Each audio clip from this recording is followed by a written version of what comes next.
Dumelang, liberile, sanbonani bagidi, hoyenand. So good to welcome you again this evening. What a pleasure to always have you with us. I have a question for you tonight. Some people said to us this past week that they are not able to connect because we are meeting on a Wednesday when they are at home cells. So we just want to find out which day or which evening would be best for you.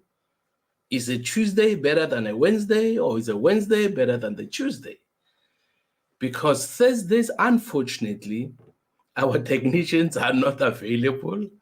If we try Wednesday or Thursday, then unfortunately it will not happen. So, Corinne, you are the first to say good evening. Maybe you should be the first to answer our question. What would work better for you? We want all our viewers to tell us that. Wednesday evenings, as we have been doing the past few weeks, or should we rather move to Tuesday evenings? Obviously, my colleague and I have to compromise to make you happy. Yep. That's the only way we compromise. When it comes to issues, moral issues, no compromise there. Biblical issues, no compromise there. But whether it's a Tuesday, a Wednesday, we want to put you first. So please let us know so that the following week would be our last week on a Wednesday night. But if the majority say we are happy with Wednesdays, those who are in home cells will make a plan. Let's say a Burmaga plan. I don't know what's going to happen, but we want to hear from you.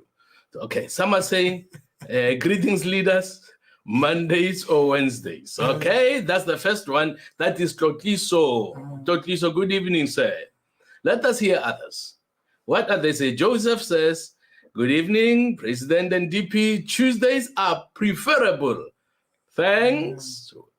So, evening, President, that's Cranston. Which day or which evening would be better for you, Cranston? All those who are watching, please help us. Please help us. Okay, Wednesday is perfect. That's the first one who connected. Corinne says Wednesday is perfect. Please come. Let's talk about this, please. We don't want to waste more time on this. Wednesday is perfect. That's Martha Dean. The others can watch later. Some home cells are also on Tuesday and other days. Okay, let's hear others. We need to hear about seven, at least seven. How many have we heard from? I think it's about 5 or 6, yeah. Okay, we're 5 now. Can you hear? A traveling wizard. Who's a wizard here? He says Wednesdays is good. Okay. Is that the Mr. or Miss Wizard? We don't know. Traveling wizard. Okay, the last one. Let's hear. Tuesday, Wednesday. Are you there? Are you sleeping? Why are you not responding? Please tell us. We want to move on. Munjani Patrick Masha. Good evening, President. Wednesday is perfect. So that's why the Wednesdays may have it, sir. Okay. Good evening, President. Katie Stewart, NNB. Wednesday, please. I have cell group on Tuesday.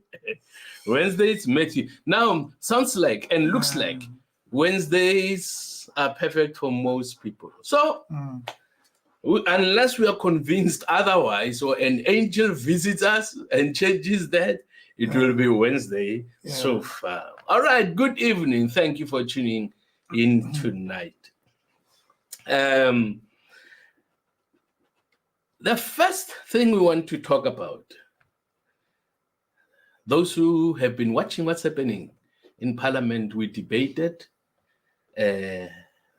NHI bill yesterday. National Health Insurance. Well, it is going to bring a number of challenges, and the bill was passed yesterday. But I want you to know that it is not all over. The battle is just beginning. Those who made submissions, thank you so much. Thank you so much. Thank you so much. Never be discouraged. We don't fight to lose. We fight to win. Okay? Now, this is the first round. There are more rounds coming. This is the first round. We are going to dust ourselves. We are going to use different strategies, including going to the Constitutional Court.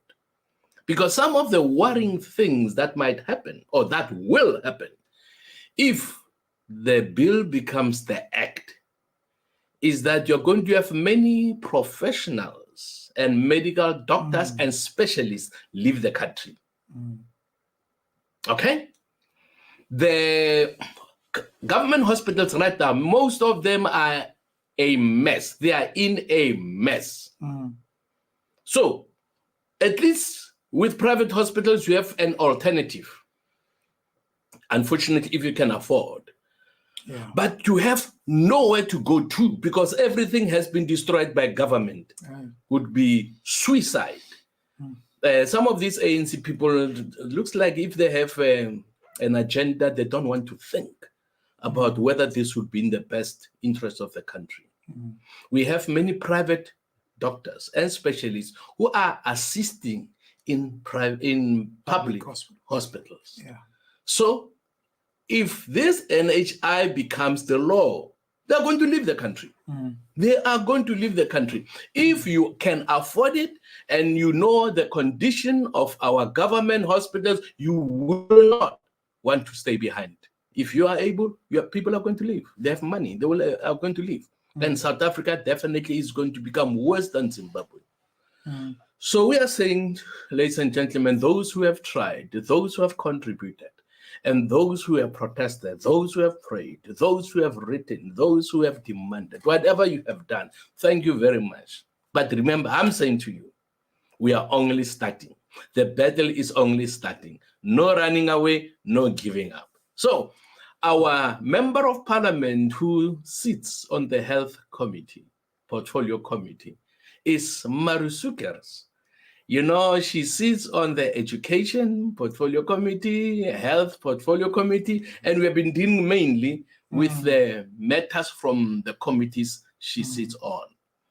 Now, she's trying to connect because we know that she has load shedding in the Northern Cape. She's very busy. She's now in the Northern Cape. So she's trying to log in, and if she manages to log in, well, the picture might not be the best because of load shedding. But we are going to continue in any way. Okay? My co-pilot is going to give you his greetings. My colleague, my brother and friend, is going to give you his greetings. And also, if you want to tell us, while we're waiting for Mari, what will happen if this NHI becomes law in South Africa? Okay? Thank you, sir.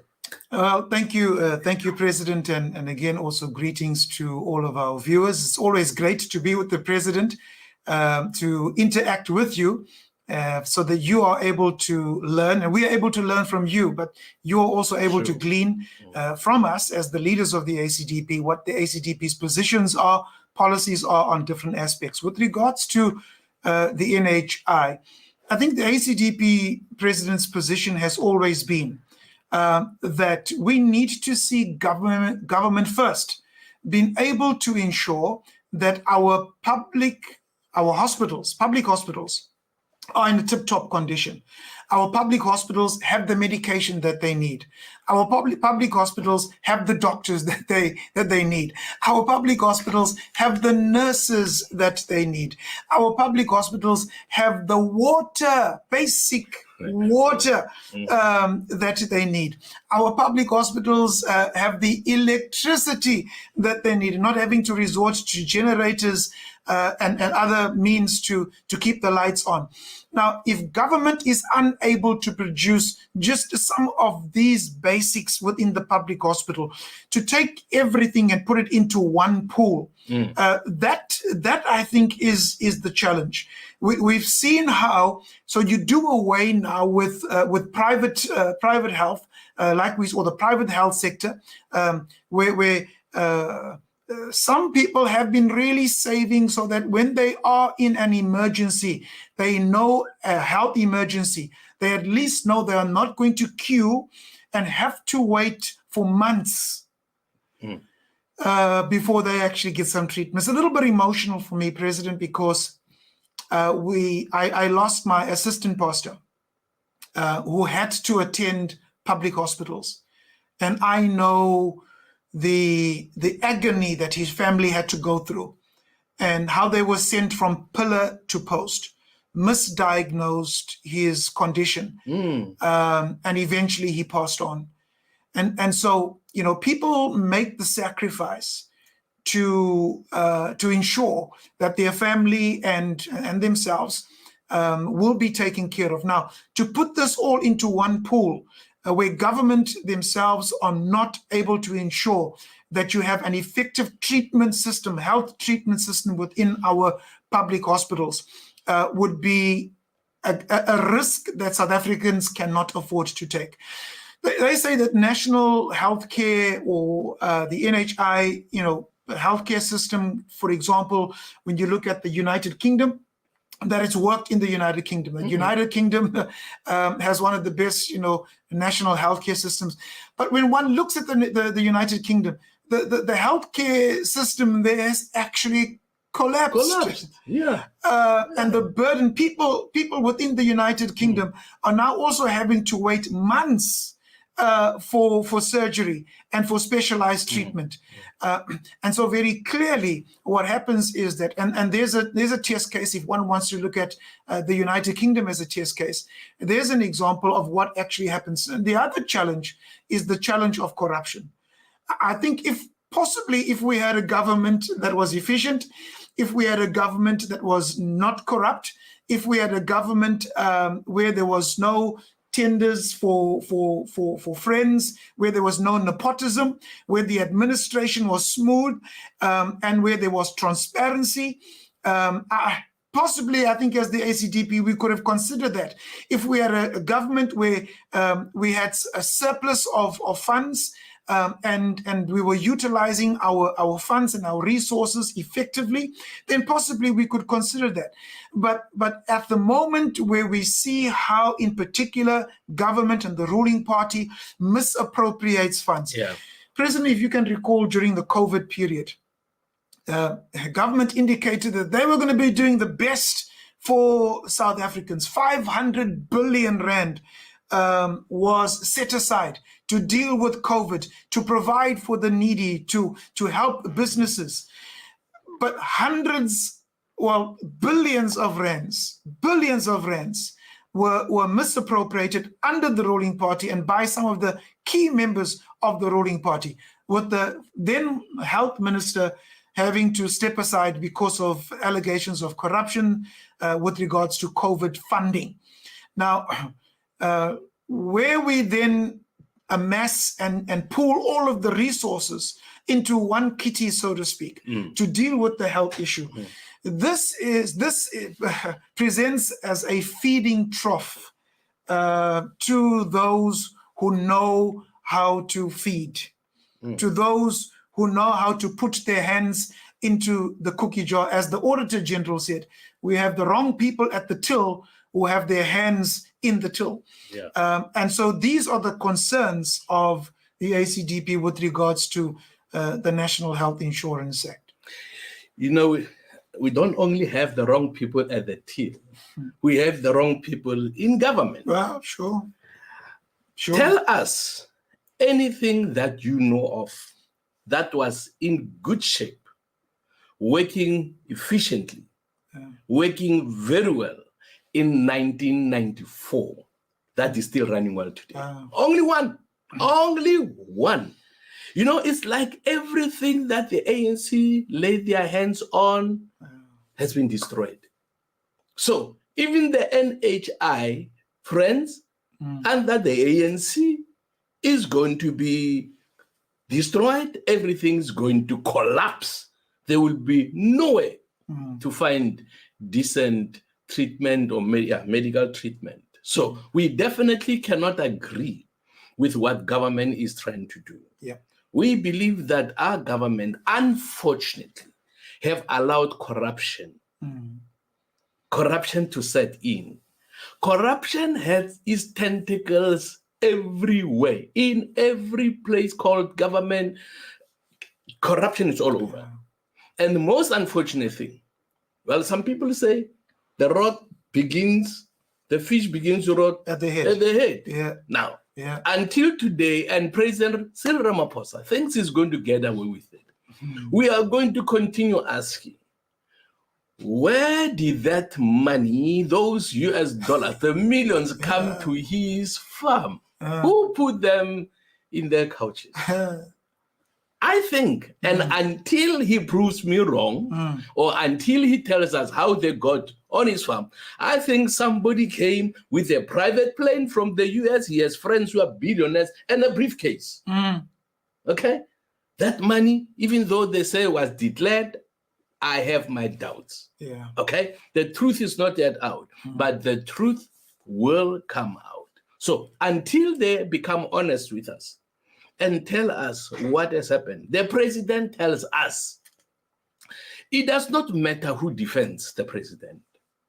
The Minister of Police this afternoon in Parliament did make a statement that corruption and people who have corruption has penetrated even the judiciary, even the judges. Yeah. Talk about the police, corruption is there. Talk about the judiciary, corruption is there. Well, even the private sector, obviously, corruption is there. So what we are saying tonight is, if government ministers lays their hands on NHI, that thing will be doomed from scratch. But fortunately, we are fighters. We're going to fight this thing, and we are saying it is not going to happen under our watch. Why? Because we know how to fight. So while we are waiting for Mari to tell us more about this, I think let's move to another subject, and which is the ongoing water crisis. Hey, I never thought in my life that in Pretoria, on the East End, in Joburg, we would run short of water or would drink brown, muddy water. I have to boil water if I drink from the tap at home in Boxburg. I have to boil water because of contamination. That's very, very sad. Okay, that's very sad. Unfortunately, it is happening. Why? Because government has failed the people of South Africa. Now, here's something that might surprise you. Do you know when there were signs that we are going to run out of water? Well, partly because of lack of maintenance and many other factors. Israel, a country that is hated by the comrades, offered to assist. You know, Israel is a desert. Those who have been there will tell you that place is a desert. There was a time when they did not have water, a time when they struggled to find drinking water. We have been told that today Israel has more water than it needs. It has more than it needs. Why? Because they have used their brains. The Lord gave them ideas and revelations. Israel developed technology to take drinking water, convert it and make it drinking water. Sorry, seawater. Desalination. Through the desalination process. South Africa is surrounded not by dams or lakes, but by oceans, massive oceans. You have the Indian Ocean, you have the Atlantic Ocean. South Africa should have been the last country in the whole world to run out of water. But when Israel said, can we help? They said no. Now, I want to tell you my thoughts about such an attitude. When a person needs help, his people are getting sick, his people are dying for lack of water, and they refuse to accept assistance from somebody they hate, then something's wrong with them. Yeah, something's wrong with them. I know we touched on this past week. But the reason I'm raising this issue, it's something that might shock you. I'm going to ask my colleague to tell you about what's happening in parliamentary villages. Parliamentary villages, where members of parliament stay and some leave. Hey, you'd be shocked. I don't want to shock you. I want him to shock you so that I can catch you, maybe you fall over. So what happened? About the drains, the blockages, the toilets, so many things.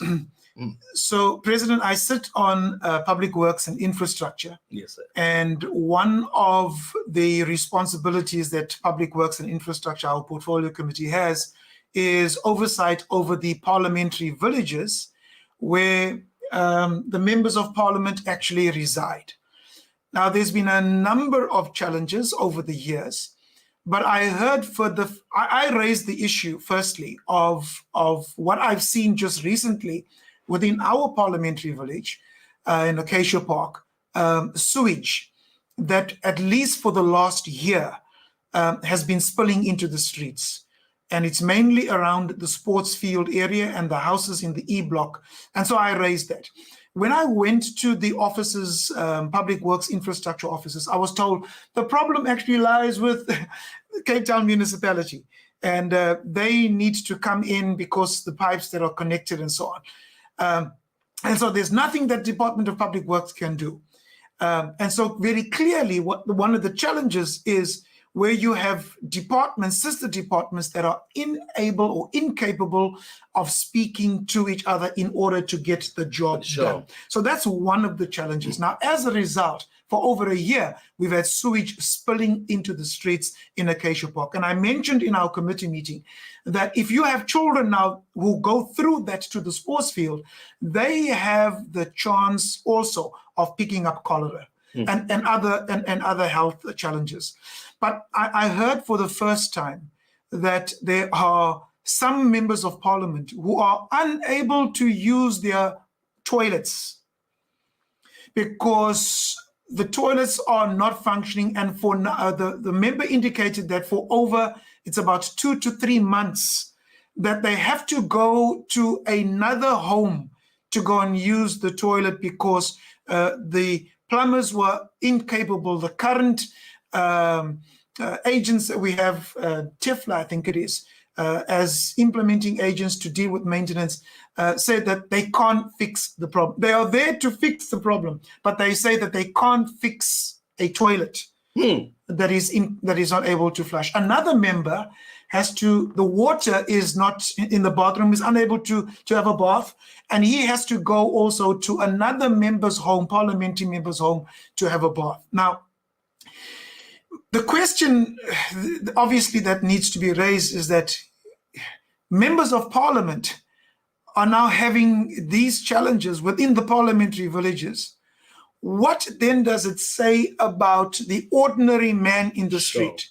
One can only imagine the suffering, let alone the inconvenience, the health risks that our ordinary citizens in South Africa have to face because of cadre deployment, because of tenders that are given. And the question is asked, how can you have a contractor who has a contract over the parliamentary villages, 500 million rand over 5 years, who is incapable of maintaining and fixing what ought to be basic plumbing work? Now, when we were down in Warrington, President, with the issue of the water there, one of the individuals came to us, spoke to you, and you introduced him and spoke with the municipal manager. But he says the problem is that they are not implementing what plumbers know ought to be implemented, which was the issue, for example, of air valves. That if air valves are not put within the plumbing network, those pipes are going to burst. Those pipes, you're going to have pipes bursting because there's no release of air within the pipes. And so these are challenges that we face. Many years ago, maybe let me conclude with this. many years ago when I first joined council in eThekwini, there was an infrastructure seminar that was held. And these were your infrastructure technicians, civil engineers, your water technicians, and so on. And so they came together, and this was probably about 2003, 2004, and they came together and they indicated that South Africa is going to face challenges, a water shortage, and challenges with our water security if the infrastructure is not going to be addressed. And much like with electricity, and much like what the challenges that we have with Eskom, where government actually sat on their laurels, they took the warnings and they put it into file 13. The same now can be said with regards to our water crisis. And clearly, South Africa faces a water crisis, and we need for competent, efficient men and women of God, those who fear God, and those who love their neighbor, as we were taught, and who understand servant leadership, to be in those positions like we have within the ACDP. And so this is one of the reasons why we say to you and South Africans and to those who are listening that the support for the ACDP, South Africa cannot do without the ACDP, because we cannot do without our Lord. And He is the one who gives us the wisdom that we need. Thank you, sir. Sure. South Africa cannot make it without the ACDP. Friends, an interesting thing that my colleague here mentioned, he says, those technicians, when you are still at the Equitini municipality, they warned that if you don't do something about the infrastructure, you're going to have a massive problem. Correct. Okay? Correct. So regarding electricity, Eskom, there were warnings. Maintain. ANC did not listen. They didn't do it. We have a problem of load shedding today. Water. And I'm sure it was not only eThekwini. Other places, again, the engineers and the technicians warned, take care of the infrastructure. Because if you don't do that, we are going to have a massive problem. Yeah. So now even members of parliament cannot use their toilets. That is a disgrace. And you, our friends who are watching, you need to say, Lord, prepare my heart. Let me also prepare myself and the skills that you have given me so that I will rise up. Rather than complain, rise up and replace these incompetent individuals who don't care about people. Yeah. You know, when somebody is sick, somebody needs help, you should not worry about the color of the person who must help. You should not worry about the background. Where does this person come from? Yeah. I asked you a question last time that if you need medical attention and maybe you need to go into theater, and then on one side you have an experienced atheist. He swears all the time. For 30 years, he has been specializing. And then you get a tongue-talking Christian who maybe for 12 months, he says, I want to operate you. He has a 30 years experience atheist, and here is a 12 months experience Christian. Are you going to say, because he's an atheist, I won't go to him, I'll go to this inexperienced Christian so that he gains experience with me? There would be something wrong with you if you do something like that. So I don't care. You should not care whether the person is black, white, as government wants us to do, whether it comes from Zim or from wherever. If he's a specialist, if he knows what to do, allow that person to help. Now here you have Israel say, we want to assist. We want to help. Because in Israel, you will never see a drop of water in the street. You'll never see that. Yeah. They have technology. Okay, that alerts them if there's a leak anywhere. And then you have South Africa, where everything is wasted. And this guy says, can we help you? You say, no, something wrong with you guys. Yeah. No. Yeah. Friends, we need to get the ANC out. Definitely, we need to get the ANC out. Yeah. Let us work hard. Yeah. Let us mobilize. There are people, obviously, I'm now going to touch on something. There are people who are complaining about the ACDP. They say, hey, ACDP, they're not visible enough. Can I tell you something I never said publicly? Before I tell you that, Saturday I attended a Gauteng Women of Destiny conference. As I was leaving, a lady came to me and said, can I please talk to you? Can I please talk to you? I had to go for another meeting. I said, okay, can I help you? Said, no, I had a dream. You know, when she said dream, I said, oh my, I don't know how long this dream is going to be. I said, please put it on paper or send me a voice note and send it to me. Indeed, she sent a voice note. In the voice note, she said something. I'm not sure whether I should say it the way she said it. It's not a sin, but she said, the Lord said, and it confirmed what the Lord said to me a number of years ago. What the Lord said to me, before I come to it, what the Lord said to me was, I am going to keep the ACDP under the radar so that the ACDP will establish themselves.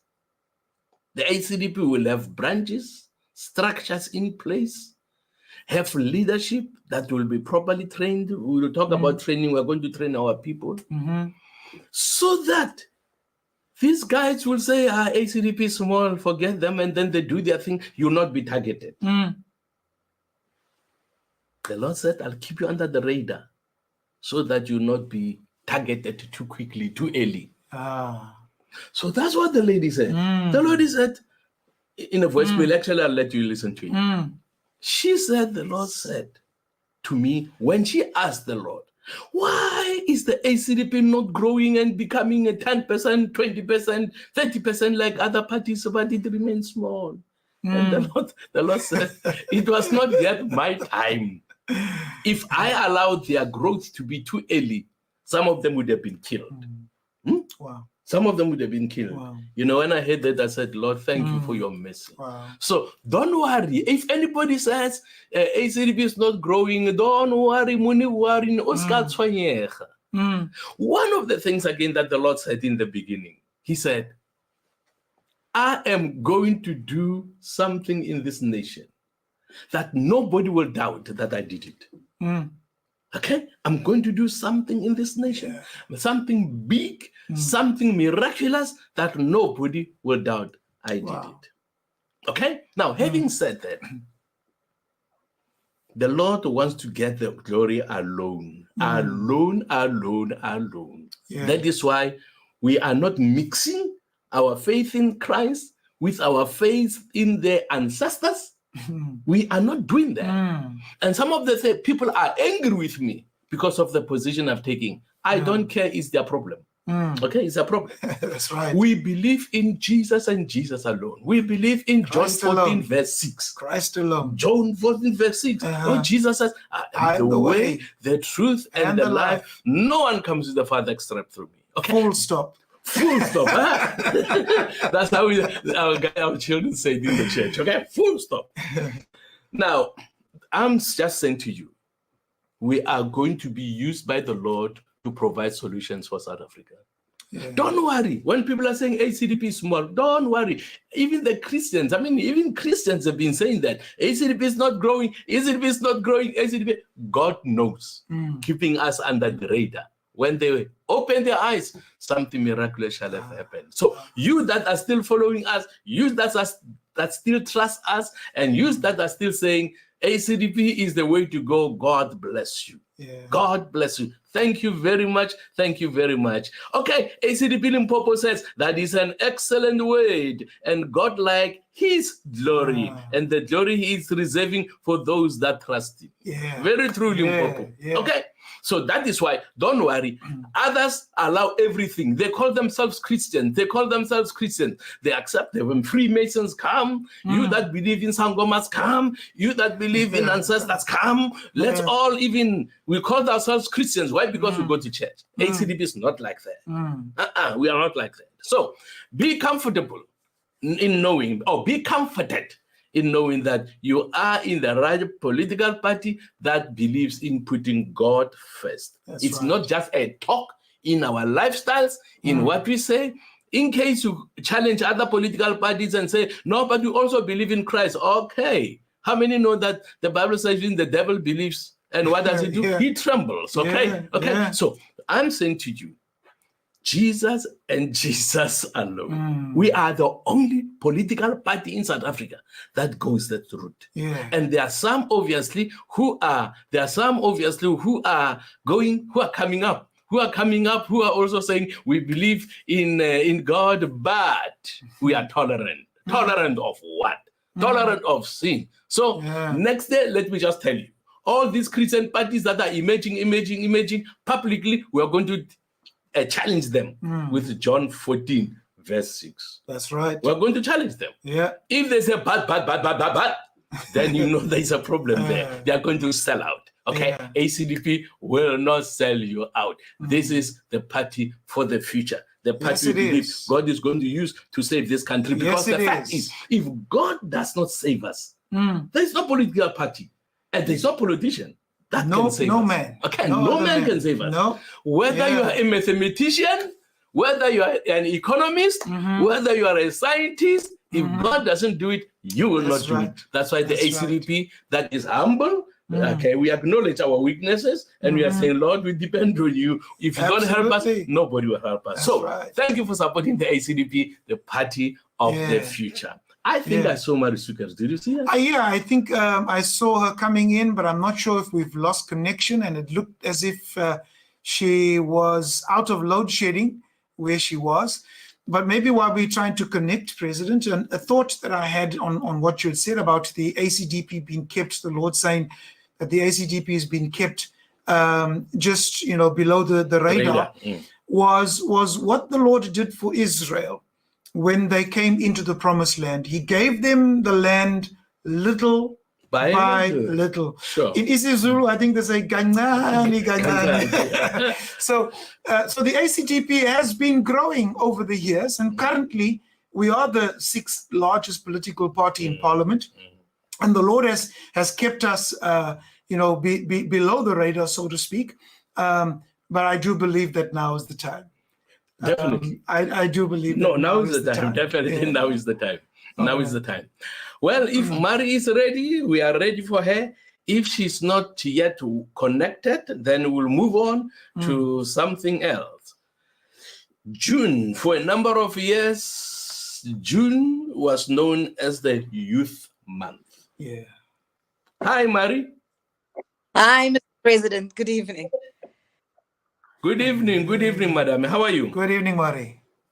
I am well, Mr. President. I've just come into the Northern Cape, so we just had load shedding and a few challenges, but I'm here. All right, the people want to hear more about the NHI. Yes. In your absence, we said to them, all is not lost. This is just the beginning of a big fight. And when we fight, we don't fight to lose, but we fight to win. All right? Yes. So they must not worry, because I heard that somebody was saying, should I cancel my medical aid, my private medical? I said, no, you don't have to cancel anything. We are going to win this fight, okay? Meaning, even if it means go to the Constitutional Court, we are going to use everything possible to win this fight. So please tell us more about this NHI that many people are concerned about, what happened yesterday. Yes.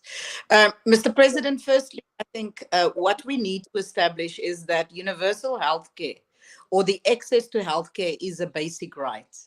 And that in 1994, many of our Black, colored, Indian, disadvantaged communities, we know what it is not to have access to healthcare when you need it. I don't know, for many families, we looked at our family members who had medical aid as, privileged. And it was something that whenever you looked for work, if you had medical aid benefit, people felt very good about that. And the reason for that is because healthcare is an essential that provides quality of life. And our health, both individually and that of the nation, is directly linked to the economic prosperity, your economic prosperity as an individual, and that, of course, of the nation as a whole. The ACDP does not oppose universal health care. In fact, the issue of justice and access to health are linked. For a person, when you're sick, to have access to the best services that would improve your health and prolong your life is an issue of justice, an issue of being able to take care of yourself, your own health, and that of your family. It's a basic right. And so universal health care is supposed to be one of the causes that we all as a nation can be rallying around. We don't oppose the concept of universal health care. What the ACDP has made very clear is that we are saying for transformation in at all levels of our country to happen, you need an ethical government, and you need strong leadership that puts the interest of the country first.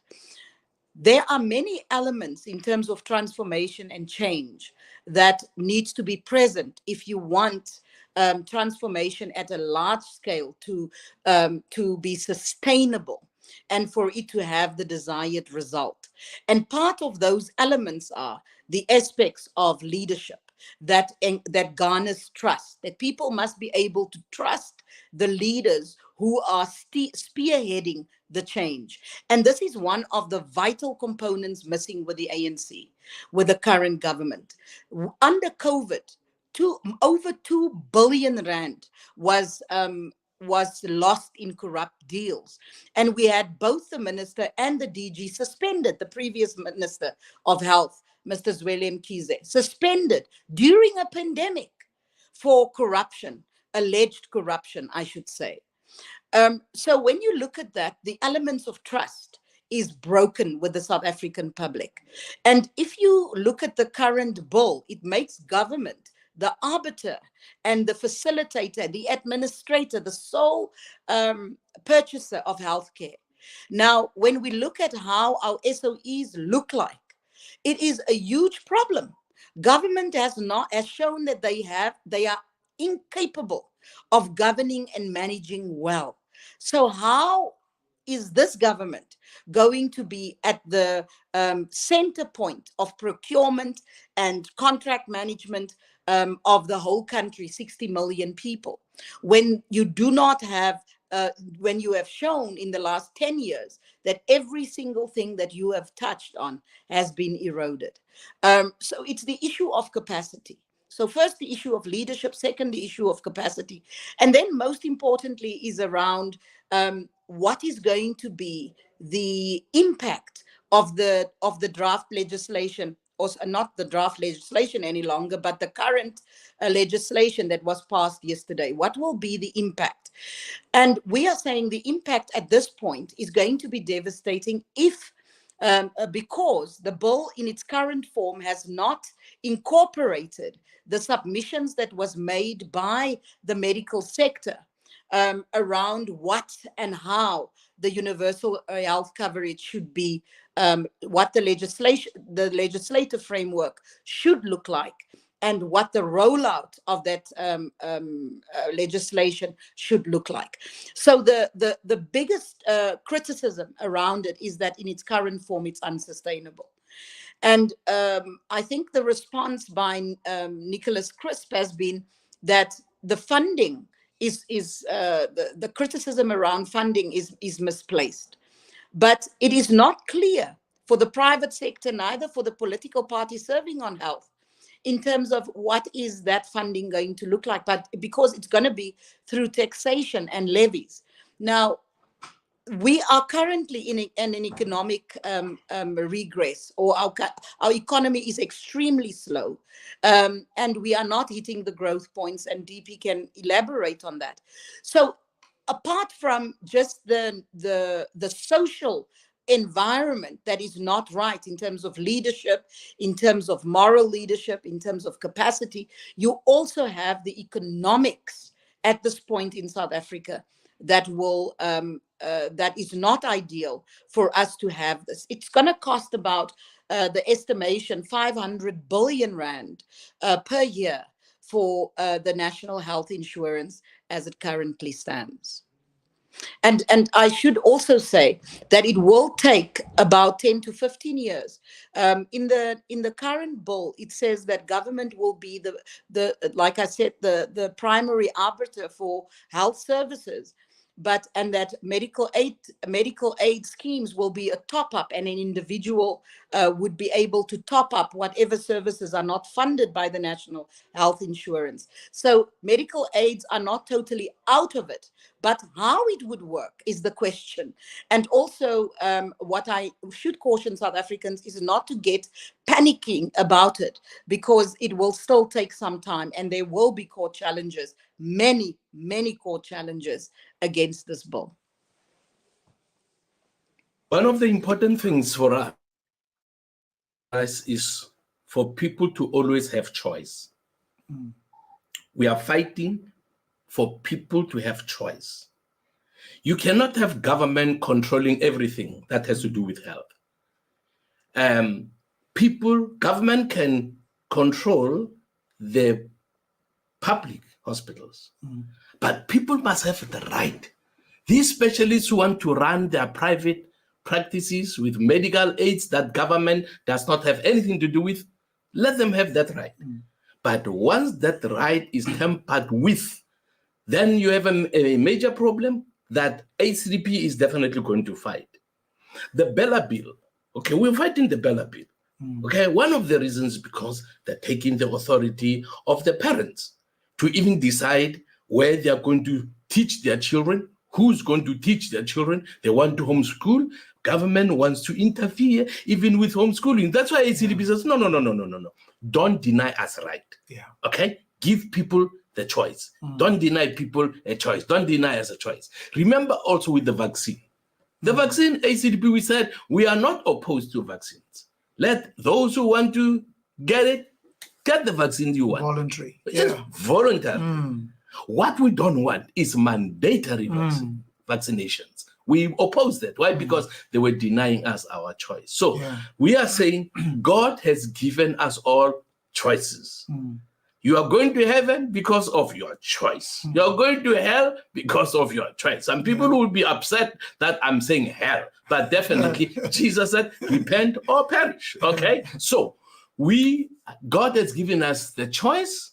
So we want a choice in everything, in sports, in education, in health, in whatever. People must be given a choice. Why? Because God has given us the choice. The first person he created, Adam and Eve, were given a choice, and they misused the choice. Okay, they abused the choice. That's all right. But right. God gives us a choice, and that's something that the ACDP will always fight for. People must have the right of choice. If I want to go to a private hospital that does not have any government interference, I want to keep that right. If I want to belong to a medical aid that we know that government does not give fingers there, I want to have such a medical aid. It is my choice. All right. That's right. So choice is what we want. That's right. As human beings. I wanted just to pick up on some of the indicators that Mari, our Honorable Sukas, had indicated in terms of one of the reasons for our position on the National Health Insurance Bill and the unsustainability of it. When one looks at the challenges that we have from an economic perspective, the Rand dollar rate has been some of the highest levels ever, over 19 Rand to the dollar. I think it's just gone below 19 Rand now, but it's at the highest level. The Rand has lost a huge amount of its value over the last couple of months because of poor policy decisions by the ruling party. We have a debt to GDP of just over 70%. And our debt service costs are going to be crowding out the budget items that are there to actually service education and health and defense and some critical budget items for the sustenance or the sustainability of South Africa. So we have this huge debt to GDP ratio and climbing. And South Africa is said to be facing a fiscal cliff where we may reach a situation where we are unable to actually pay our debt. So put another way, the South African GDP is worth just over 5 trillion, between 5 to 6 trillion, but the amount that we have actually borrowed is already over 4 trillion rand that we've actually borrowed. So we are fast becoming a heavily indebted nation. Then we have unemployment that sits currently at about 34%. On the expanded definition of unemployment, you're looking at about 40 to 50% of our employable population being unemployed. The poverty indexes continue to increase, with 25% of South Africans go to bed hungry. Now these are the challenges that we face from an economic view. And if the ruling party is unable to sort out our electricity challenges, unable to sort out our water challenges, unable to deal with the education crisis that we have, where in grade 4, some 80% of our grade 4s are unable to read without meaning.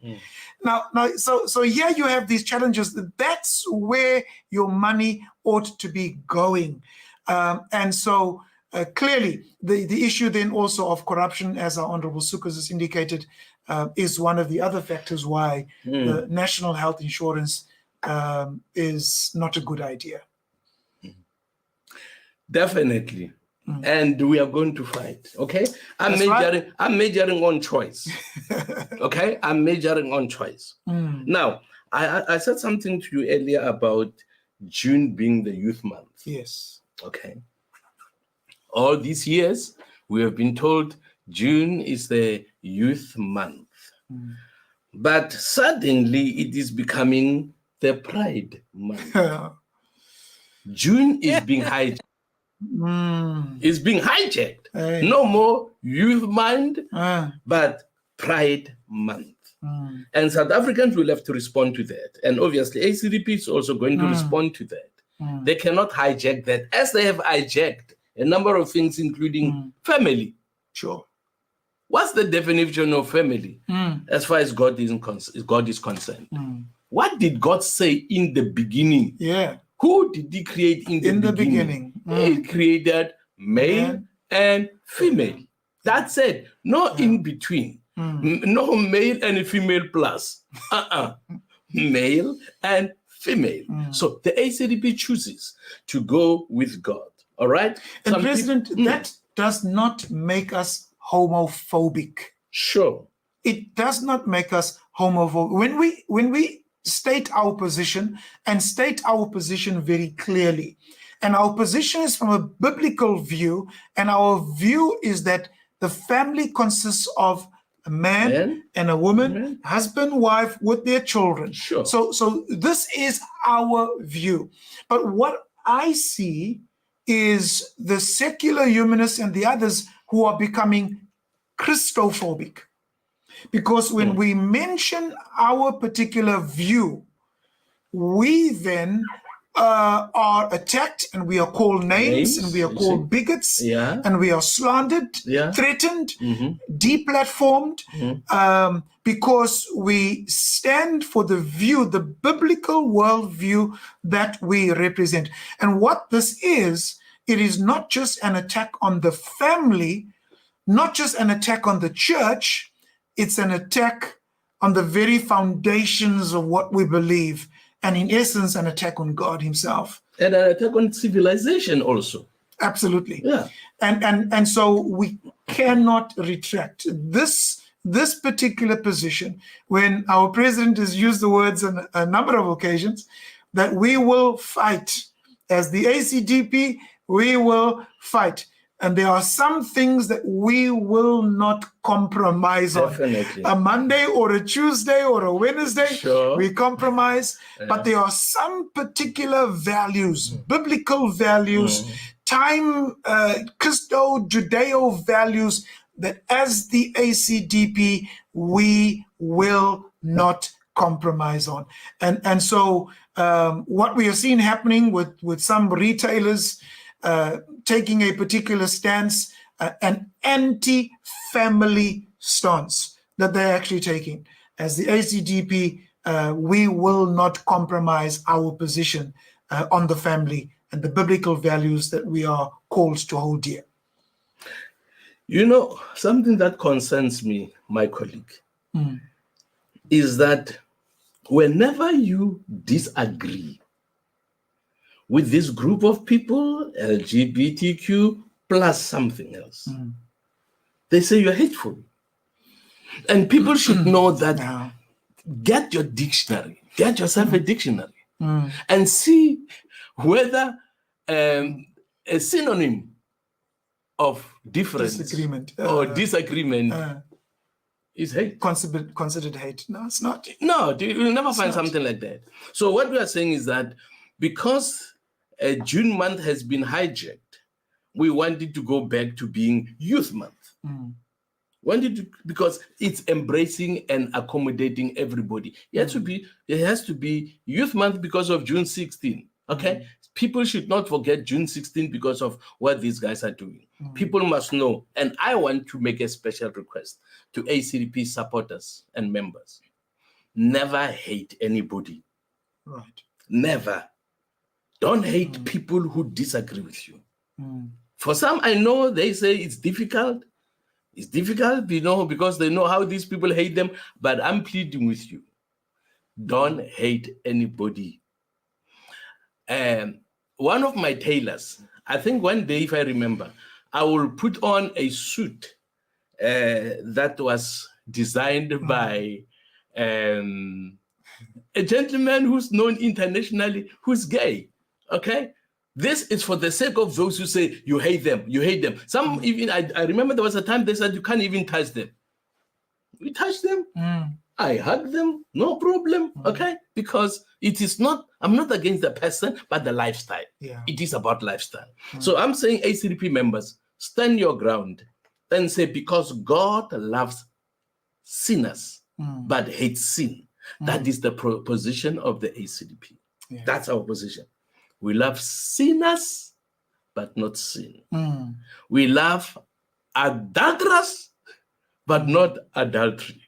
We love prostitutes, but not prostitution.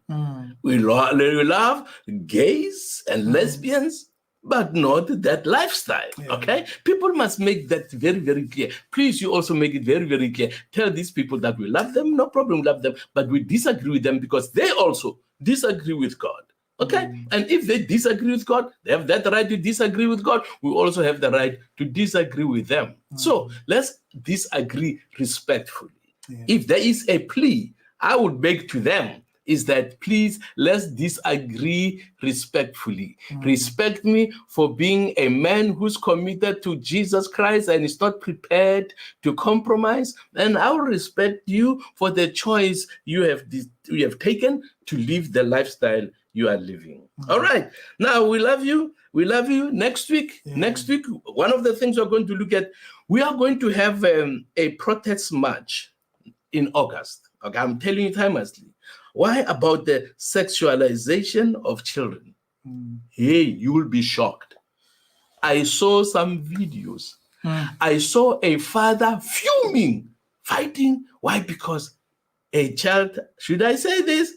Well, let me say it. Some of you might, it will be, put some bad taste in your mouth, maybe. But let me say it, because if 10-year-olds are given an assignment, I don't know whether you saw that one.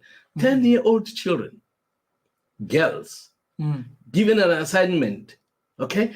Go and ask your father about his erection. Ask your father. Ask your father about his erection and ejaculation. My goodness. I'm going to show it to you next week. My goodness. Some American schools are already doing this. A father stood up angry. Which 10-year-old girl would ask such a question to the father? My goodness. If a 10-year-old asks a father that question, and the father responds, I promise you, that father is going to sleep with a 10-year-old. Because the question is going to lead to another. You want to see what erection is? Okay? Now, I know some people say, don't talk about this on television, don't talk about this in public. Hey, 10-year-olds are taught this in class. Shameful. Shameful. Yeah, So the that's sooner what it you know is. about it, and you say, as we are saying, the ACDP, not under our watch. Yeah. We don't want it in South Africa. And we're going to ask you to stand with us so that this does not happen in South Africa, because we know that our government, our leadership, listens to whatever is happening overseas, and they want all the remorse.